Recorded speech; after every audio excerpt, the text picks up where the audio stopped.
Thanksgiving was supposed to be safe. Warm lights turkey, everyone smiling like we were a normal family. I waited until plates were full and mouths were busy. Then I asked my parents if the hospital had mailed the surgery appointment. My dad didn't even look up. They did, he said, calm as weather. But we used your surgery money for your brother's birthday. He only has one birthday a year. I set my fork down so slowly it felt like time cracked. So, I guess you still don't know who really needs the surgery. The room drained of color. My stepmom froze mid-gravy. My brother stared at his plate like it could save him. Then my mom's voice came out thin and scared. So, who is it? My name is Jet Armitage. And I've been carrying my family for so long I forgot what it feels like to breathe.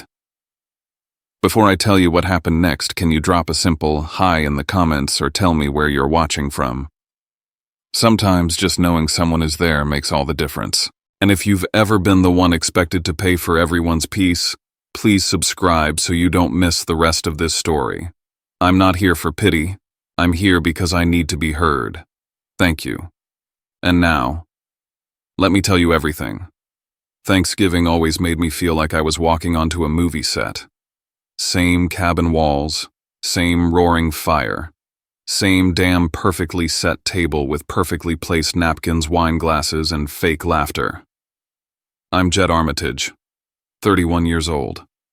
I don't live in Flagstaff anymore, haven't for years. My job has me bouncing between cities, contracts, and terminals. I show up for the holidays with bottles of wine and clean dress shirts and play the role I've been assigned, the dependable older brother who has it all together, the one who made it. Every time I return home, I remind myself to stay in character. That night, the script was the same. Raylan, my father, set the tone with talk about how this family runs on discipline, while Cressida, my stepmother, orchestrated the evening with over-the-top cheer. She kept saying things like, "Let's keep it light tonight." Okay? Just smiles, just thanks. It was her version of control, sugar-coated, but still control. Body, my 27-year-old brother, strolled in late wearing a hoodie that probably cost more than my flight nose buried in his phone. He flopped into his seat like the room belonged to him, like he was the lead character in some influencer documentary. I waited. That's what you learn to do when you grow up in this house. You wait for the right moment. You don't speak unless you know how to make it land. So I let them get a few bites in. Chewing slows down the instinct to argue. Timing matters when you're about to change the weather in a room. "Hey," I said casually, "did the hospital send the surgery appointment yet?" It was a soft pitch. Nothing aggressive. But it landed hard. Raylan didn't even flinch. He looked at Cressida, then back at me with a calm that felt rehearsed. "They did," he said, reaching for more stuffing. "But we used your surgery money for Bodhi's birthday. He only has one birthday a year." My fork stopped mid-air. I set it down deliberately. "So, I guess you still don't know who really needs the surgery." The room snapped like glass. Silence poured in. Raylan's face shifted instantly, the color drained like he'd just realized he signed a confession under oath. Cressida froze, ladle of gravy still in the air. Even Bodhi looked up from his screen, blinking like I'd just spoken a language he didn't recognize. Cressida's voice cracked. "So, who is it?" Exactly what I wanted her to ask. I didn't answer. I let the silence do the talking. I wanted them to sit in that discomfort, to realize they had spent money without understanding what they were taking. That their decision wasn't just selfish, it was blind, dangerous. I pushed back from the table, my appetite gone. Upstairs in the dim light of the guest room, I opened the app tied to the health fund I'd built brick by brick over the past year. The number glared back 0.00. Not reduced, not partially withdrawn, gone. Every last dollar. Someone had known exactly where to go and exactly how to take everything. This wasn't forgetfulness. It wasn't an accident. This was war. To understand why that money meant what it did, why it wasn't really mine to begin with, you have to rewind 11 months. Back to a night when Bodhi passed out drunk on my couch in Denver. He'd come through town for a brand collab that was really just an excuse to party and show off on someone else's dime. I found him passed out half on the floor, half on the cushions, still wearing a leather jacket and one sneaker. As I pulled a blanket over him, I noticed something wrong. His fingers, they were swollen red, stiff like bent twigs. I touched one and he flinched in his sleep. He'd been complaining about joint pain for months, blaming old sports injuries, but the swelling was off, consistent. It looked like something deeper, systemic. I knew I couldn't bring this to the family. Raylan would say it's weakness. Cressida would dramatize it into a narrative she could milk. And Bodhi, if he suspected anything serious, he'd run from it. He couldn't risk looking vulnerable, not when his brand was built on being effortlessly perfect. So I reached out to the only person I trusted with both medicine and discretion, Dr. Kellen Rourke, my ex. We hadn't spoken in a while, but Kellen didn't ask questions. He ran every test possible, discreetly, quietly, thoroughly. The diagnosis hit harder than I expected: severe autoimmune arthritis progressing fast. The kind that doesn't wait around. If not treated within a narrow window, the damage to his joints could be permanent, irreversible. The treatment plan was aggressive. Injections, infusions, monitored physical therapy, and it wasn't cheap. The hospital required a hefty upfront deposit just to schedule the first phase. That night, staring at the ceiling of my apartment, I made a choice I'd made 100 times before. Without calling it one, I would fix it. Quietly. I created a medical trust under my name. Technically, the account belonged to me. But the only purpose it served was paying for Bodhi's treatment. I funneled every bonus check, every freelance side gig, every tax refund into that fund. I canceled trips, dropped purchases, lived lean. And I never told anyone. Instead, I crafted a story they would care about. I told the family vaguely, offhandedly, that I might need surgery. Something minor, just a heads up, something they wouldn't question. Because when I'm the patient, they listen. They worry. They stay close. But if they knew the surgery was bodies, they'd feel relieved. Oh, Jet's got it handled. The moment they know I'm handling something, they wash their hands of it. So I used myself as the decoy, the shield. What I didn't account for was the vulnerability I'd built into the system. Since I travel so often, I'd added an emergency clause. If I couldn't be reached, the fund could be accessed via email and phone verification by 2 trusted family members. That seemed safe at the time. What family would misuse medical money? I was wrong. The hospital had sent the official appointment confirmation, the date Bodhi needed to begin treatment, to the Flagstaff address. I hadn't even seen it. Raylan and Cressida had. They had the letter. They saw the urgency. They knew what the fund was for, and they took it anyway. Used it for a birthday party with fireworks, a private lodge, and influencers flown in for content. They didn't just steal money. They stole time. They stole the window we had. And that's when I realized something else. They didn't just want to be blind. They wanted to stay blind as long as someone else kept the lights on. The day after Thanksgiving, I stopped pretending. No more playing the composed, forgiving older brother. No more spinning the narrative that this was just a misunderstanding. I needed facts, numbers, digital footprints. I called Tanner Voss, the manager at the private bank who helped me set up the medical trust. Tanner sounded groggy. I'd called before 8 a.m. But the moment I said my name and mentioned the fund, his voice straightened. He remembered. Of course he did. That kind of fund wasn't typical. He pulled up the history. According to the system, the entire account had been withdrawn in a single disbursement, triggered via the emergency clause. Tanner explained. He walked me through it step by step, like a detective walking me through a break-in I hadn't even known had happened. Cressida called saying I was out of state on a consulting project. She claimed Bodhi was in a medical emergency and that she had authorization under the fund's emergency access protocol.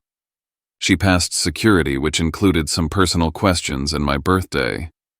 Then Tanner said they received a confirmation email. From me. I asked for a copy. The email was polished, professional. Worded like I would have written it, short, concise, referencing urgency, but controlled in tone. It matched my usual work style. The only issue, the email address was off. One extra T in my name. The difference was small enough that at a glance no one would notice. But I did. Whoever wrote that email didn't just guess. They knew how I wrote. They knew my habits. They'd studied me. This wasn't an impulsive act of desperation. This was planned. Deliberate. They knew the fund existed. They knew the emergency clause could override standard procedures. They knew I was out of state and wouldn't be able to react in time. I asked Tanner for a trace on the transaction. Where did the money go? It started with a payment to an event planning firm in Sedona high-end niche, the kind of place that organized luxury wellness retreats and influencer weddings. From there, it fractured outward: a lodge reservation, a 5-piece jazz band, a fireworks contractor, invoices to a liquor vendor, and the final insult: payouts to a list of special guests who turned out to be creators and influencers. I went to Bodhi's page. His story highlights told me everything. There it was. Neon sign with his name, champagne fountains, drone footage of a house nestled in red rock cliffs. Hashtags like grateful for me and another level. In one post, he was standing in front of a balloon wall, laughing, holding a glass of Dom, surrounded by people who were clearly there to be seen. He hadn't just enjoyed it. He'd basked in it. I clicked into an old group chat we shared, mostly muted on my end, and found a screenshot he'd posted the day before the event. Mom handled it. He'd written, "Funds cleared, gonna be big." He might not have known it was medical money, but he knew it wasn't his, and he said nothing. That was the line for me. I'd overlooked things before: the overspending, the missed thank yous, the assumption I would always cover the fallout. But this wasn't passive entitlement. This was acceptance, complicity. So I acted. I closed every account tied to my name that had his on it, cut every authorized user, disabled the gas card, terminated auto pay for the BMW I was still co-signed on, stopped the monthly wire for his penthouse rent. I wasn't emotional. I was surgical. For the first time in 10 years, I didn't explain myself. I didn't prepare a speech. I just shut the damn door. It was just past 2:00 a.m. when they came pounding on my door. Outside, snow drifted sideways in the wind, soft and sharp like razors in cotton. Inside my apartment was still the only sound: the low hum of the heater kicking in every few minutes. I'd spent the past 3 hours dismantling everything. Body's access to the credit line gone. Cressida's name on the travel card removed. Automatic payments for Raylan's BMW canceled. Shared accounts closed, balances, transferred passwords changed. I wasn't angry. I was calm, in the way you get when you're done begging someone to understand. The buzzer rang once, then again. Then in a relentless rhythm, like someone was leaning on it with their whole hand. I checked the peephole. Raylan, Cressida, Body. All in winter coats, standing close together like a single organism, angry, drunk, entitled. I opened the door. I didn't say a word. They pushed past me like they owned the place, like my boundaries were decorations they could sweep off the shelf. Cressida slammed a folder of printouts on my kitchen counter. Body's card was declined everywhere she snapped. He couldn't even pump gas tonight. His friends saw. Do you have any idea how humiliating that was? Raylan wasn't far behind. Lease payment on the BMW bounced. There's a repossession notice on the windshield. They'll be here in 48 hours to tow it. Body finally spoke. My landlord taped a 10-day eviction on the door. My roommate's freaking out. We're about to lose our place. His voice was thin, desperate, rehearsed. Not a single one of them said the word health. Not one question about the surgery. Not one word about the fund. It was all about gas, image cars, condos. I looked at them, quiet, steady. Do any of you understand what you spent that money on? Cressida waved her hand. That was a family decision. Body needed a proper birthday. It's once a year. You don't get it, there's pressure on him. People watch. Raylan's voice was ice. This family runs because of you. You don't get to turn the engine off. Cressida stepped closer. We know exactly what you did tonight. The cards, the accounts. You think we're stupid? She recited every step I'd taken line by line like she'd been studying my playbook. They didn't come to ask. They came to reverse the locks. No, I said, flat and final. No, I won't reinstate anything. Body's 27. He has a driver's license and a phone full of brand deals. He can figure out how to pay rent. Raylan dropped his voice low, a voice he used when I was a kid and about to get punished. You think you have control now? You forget who raised you, who fed you. Cressida leaned in. You have 24 hours to undo this. If you don't, you'll see what we do to protect our family. This wasn't a warning. It was a threat. I stepped back, opened the door wide. Your 24 hours start now. They stared at me like I'd spoken a language none of them understood. Then slowly they left. I closed the door, turned the deadbolt, then the chain, then the top lock. I waited for guilt to rise the old familiar flood, but it didn't come. I checked my phone. One new message. Unknown number. You'll regret this. I believed it. But I also knew I wouldn't stop. The day started like I was living someone else's life. I dressed in layers, made coffee, joined a few client meetings over Zoom, even managed to reply to some emails. But none of it stuck. My body was moving through the motions of normalcy, but my mind was locked in a countdown ticking down from 24 hours like a silent bomb strapped to my chest. I checked the clock constantly, waiting, bracing. I didn't know what they'd do next, only that they would do something. By late afternoon, I was back home. The light outside was gray and dull, typical for a Flagstaff winter. As I bent to unlock my door, I noticed something on the floor. A thick manila envelope. No stamp. No return address. Just my name on the front in bold typed letters. I stood there for a second, door half-open, envelope in hand, suddenly hyper-aware of how quiet the hallway was. I carried it inside, locked the door behind me, and sat down at the kitchen island to open it. At the top of the first page, Petition for Guardianship, State of Arizona. My breath left me in a sharp rush. It was real. Filed by Raylan and Cressida, requesting the court to grant them full legal guardianship over me as if I were an unstable, incapable dependent. The petition stated that I had recently exhibited paranoid, erratic, and hostile behavior, had cut off all support from family without explanation, and was isolated, emotionally unstable, and potentially at risk to myself or others. My hands tightened around the paper. This wasn't about getting money back. It was about control. Full-scale, court-approved control. If granted, they'd gain access to every account in my name. They could freeze my assets, make medical decisions on my behalf, even limit my ability to leave the state. They didn't need my agreement. They just needed enough paper to make me look broken. Tucked halfway through the packet was another document, voluntary guardianship agreement. It had bright yellow flags marking where to sign. A gentler option, I guessed, an off-ramp if I wanted to avoid court.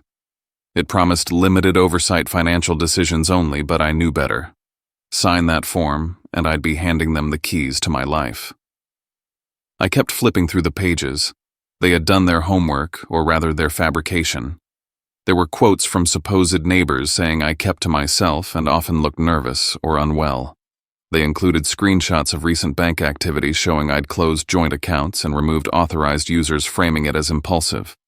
There was a text I'd sent to Buddy telling him to get a job labeled as emotional abuse. Then came a note from a licensed therapist. I didn't recognize the name. The letter said the therapist had serious concerns for Jet Armitage's psychological well-being, citing cold, detached behavior and a lack of empathy, all red flags apparently for someone spiraling. I turned the page again. Emergency ex parte motion. They were asking the court to grant immediate temporary guardianship before any hearing could take place. It meant they wanted to freeze everything accounts movement decision-making right now, before I could even speak in my defense. I didn't need a lawyer. I needed a damn war strategist. I called the only name I had saved for emergencies, Mara Whitlock. I'd met her briefly during a corporate contract negotiation and kept her number because she didn't mince words. I sent her the documents within 5 minutes. 10 minutes later, she called back. Her voice was calm and precise. Do not sign anything, she said immediately. They're trying to preemptively strip your autonomy. And they've laid enough groundwork that a judge might grant them temporary power if we don't act. What do I do? I asked. We build your counter case, Mara replied. I need everything: asset lists, medical history, tax records, your original intent behind the fund, email logs, any proof that the email they used to authorize the withdrawal was faked, and everything about the Sedona event: receipts, photos, dates, guest lists. She warned me that guardianship laws could be twisted easily, especially if someone knew how to make a person look unstable. A single signature, even voluntary, can revoke your legal right to fight back. I didn't sleep that night. I spread every document across my kitchen table: trust account statements, photos from Bodhi's birthday, the forged email header, my boarding passes from work trips, calendars, call logs. It looked like a war room. Because it was. And I had to win. The next week turned me into two people. By day I was Jet, the consultant, leading calls, submitting project milestones, making clients feel like nothing was wrong. By night I became Jet, the defendant, scanning paperwork, tracking email headers, calling banks, documenting every interaction. My laptop became my battlefield. My printer never stopped humming. Mara's voice echoed in my head on repeat. If guilt doesn't work, they'll escalate. Be ready. I was ready. Or so I thought. One evening, snow was coming down thick. I stepped over a drift in front of my building and found a sealed envelope taped to my door. Certified delivery. From my company's HR department. Inside was a formal notice effective immediately: my health insurance had been terminated. Reason: fraudulent reimbursement claims exceeding $47,000. The document listed every claim submitted in the last 6 weeks, all under my name, all approved, all marked now as under investigation. Inpatient psychiatric hold. Inpatient addiction detox. Suicide watch observation. Each claim included my member ID, my date of birth, my full name, and an electronic signature nearly identical to mine. I called the insurance provider in a panic. A representative walked me through the data. Every claim had been filed through the provider portal using a verified provider account. Every credential matched. When I asked for the originating IP address, they hesitated, then read it out. I didn't even need to write it down. It was Raylan and Cressida's home address. While I'd been prepping legal defenses, they'd been building an alternate version of me on paper, a version that was unraveling, unstable, requiring medical intervention. And then they called the cops. At 1:30 a.m., I was jolted awake by pounding at my door. Red and blue lights bounced across the snow outside. 2 uniformed officers stood at the threshold. We received a welfare check request. A family member said you were suicidal, that they heard yelling and glass breaking. I blinked at them, groggy and confused. I let them in. I had to. They moved quickly, checking the bathroom, bedroom, under the bed, looking for pills, razors, broken mirrors. One officer glanced at me the whole time, clearly trying to assess if I was lucid. There was nothing to find. But that wasn't the point. This was about planting another flag in the narrative. A police record. Another mark on the trail of concerning behavior. After they left, one of them, a woman named Detective Lila Hart, stayed behind a moment longer. I've seen this before, she said quietly. Families trying to build a paper trail. If they do it right, it can destroy someone's credibility. She handed me her card. Next time someone calls in a welfare check, you call me. Let's document the pattern. I sat on the couch for a long time, staring at my insurance provider's app. My coverage now read, "Cancelled, under investigation." This wasn't just about freezing my assets anymore. They wanted to erase me, turn me into a ghost of my own identity, unstable, uninsurable, legally untrustworthy. But they'd made one mistake. They left fingerprints. I gathered the HR notice, the insurance claims, the police report, and every digital trace of the fake records. I sent them all to Mara. She wrote back 2 words. Perfect. Now we have criminal evidence. I got served the papers in a grocery store parking lot halfway between the deli and the cart return. A thin man in a windbreaker walked straight up, asked for my name, and handed me a thick envelope before turning and disappearing like a ghost. At the top of the packet, notice of hearing, petition for guardianship. Set for 9:00 a.m. on Tuesday at the county courthouse. The presiding officer, Commissioner Dana Albright. In the days that followed, I didn't live. I prepared. Every waking hour became a drill.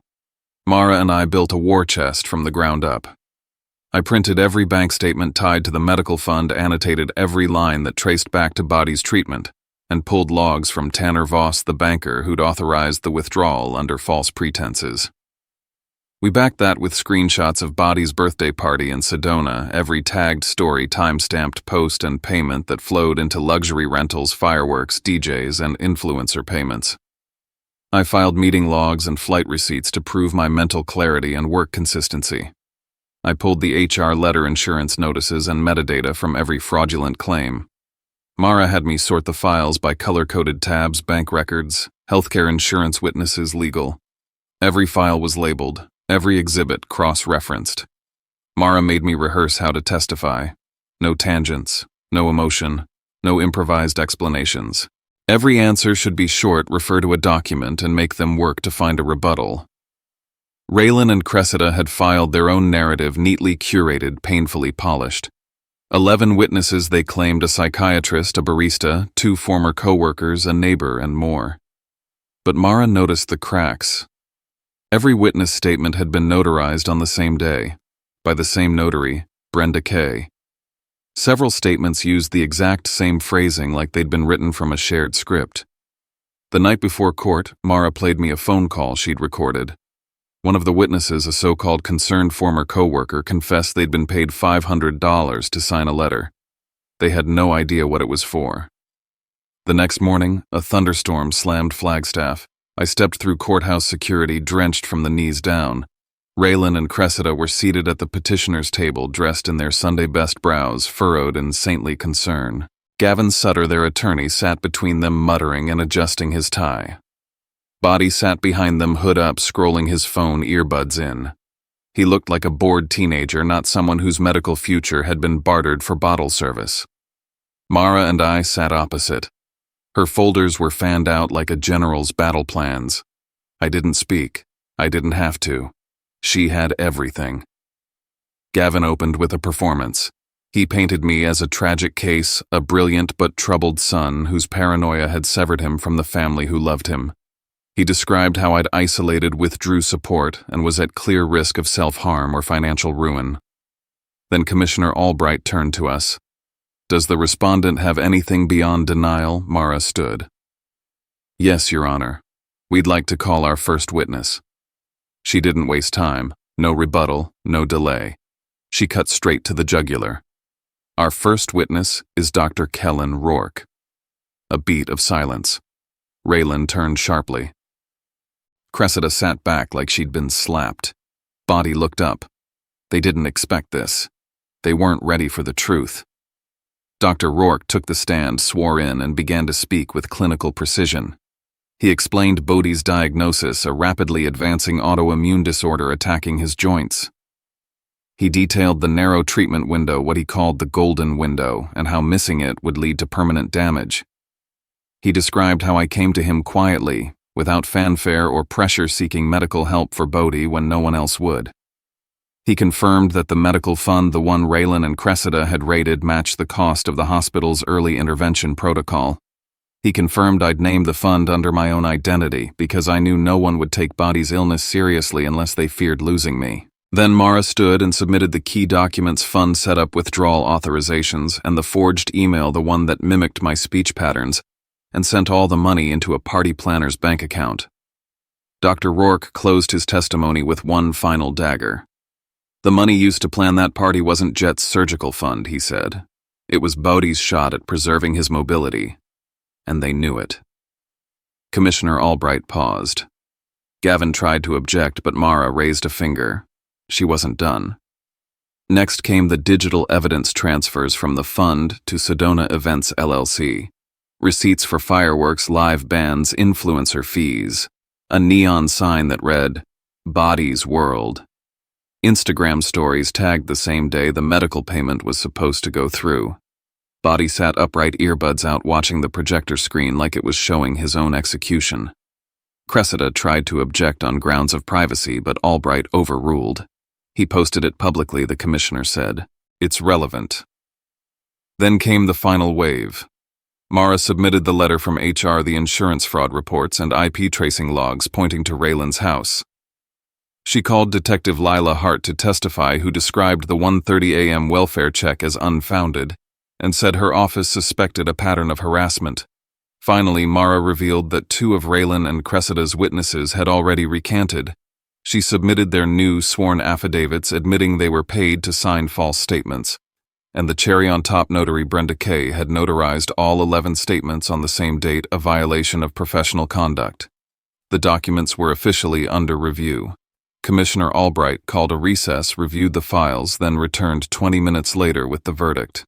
There is no credible evidence that Mr. Jet Armitage lacks capacity. The petition for guardianship was filed under false pretenses and supported by fabricated or manipulated evidence. I hereby dismiss the petition in full and order petitioners to pay all court and legal fees incurred by the respondent. Additionally, I am referring this case to the county prosecutor's office for further investigation into possible fraud, perjury, and financial exploitation. She banged the gavel. It was over. I turned to look at Bodie. He wasn't crying. He wasn't angry. He looked like a man realizing the party he threw had cost him his body. After court, I didn't celebrate. There was nothing to celebrate. Mara handed me a checklist, a battlefield debrief. Close all remaining joint accounts. Transfer assets into secure legal structures. Change all passwords, set up 2-factor authentication. Create an entirely new email infrastructure. Work with my employer to restore insurance and document the fraud.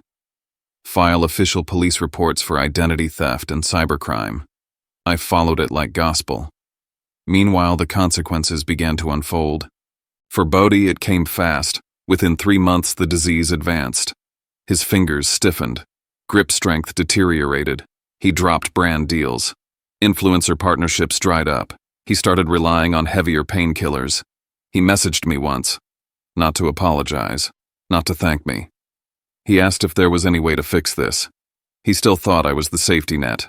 I never replied. For Raylan and Cressida, the collapse came through the very systems they weaponized. Legal fees drained them fast, court fees, investigations, audits.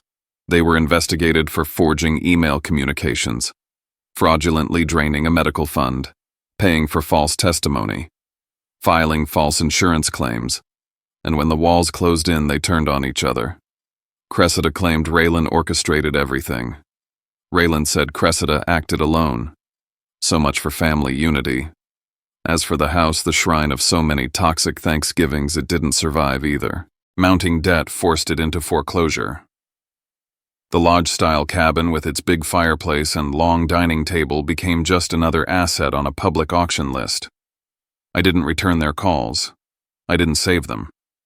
Because I knew if I so much as stepped inside that house, they'd spin my presence into another excuse to reclaim me. I sold off every remaining Thai Trust's titles, co-owned assets. I changed my number, my email. I transferred departments, then moved altogether. I landed in San Diego, a city with no snow, no pine trees, no family memories waiting to ambush me. I went back to therapy. For myself this time. Not to carry anyone, not to fix anyone, just to breathe again. I returned to Flagstaff only once for paperwork. I walked through the house like it was a crime scene, the living room where Thanksgiving unraveled, the kitchen table where I planned my legal defense. I left the keys on the counter, locked the door behind me, and I didn't look back. This is what I've learned. Love is not a line item. Family is not a hall pass to manipulate, coerce, or steal. And I don't owe anyone my destruction just because they share my blood. The peace I found didn't come from their downfall. It came from no longer needing to prove I deserved to be loved. If you had told me a year ago that I'd be sitting here writing this free from the people I once called family, I would have laughed in your face. Not because I didn't want it, but because I didn't believe it was allowed. For most of my life, I thought walking away made me selfish. I thought saying enough meant I was cruel. And I thought love, especially family love, was something you earned by enduring pain without complaint. But now I know the truth.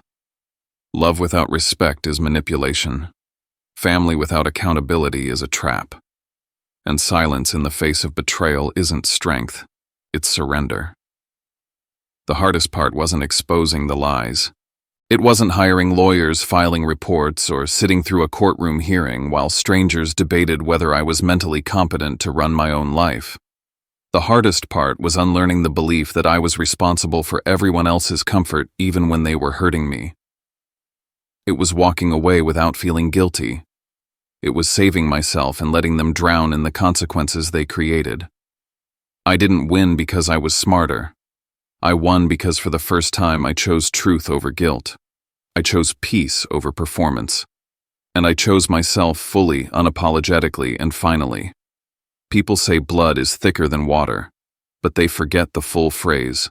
The blood of the covenant is thicker than the water of the womb. The bonds we choose, the ones built on trust, respect, and integrity, mean more than biology ever will. So if you're someone reading this who's been told to keep the peace at the cost of your own well-being, if you've been made to believe that you owe people loyalty just because they share your last name, or if you've been gaslit into thinking your boundaries are betrayal, let me be clear, you are allowed to leave. You are allowed to start over. You are allowed to protect your peace, your body, your mind, your money, your time. And no one, not even family, gets to weaponize love to make you forget your worth. This isn't a sob story. This is a survival story. And if it resonated with you, that means you've got your own story worth telling too. Thank you for walking with me through mine. If you want to hear more stories like this about truth, family healing, and reclaiming your power, don't forget to hit that subscribe button. Your support helps bring more voices, more truth, and more closure to light. Subscribe, share, and stay tuned. The next chapter might just be yours.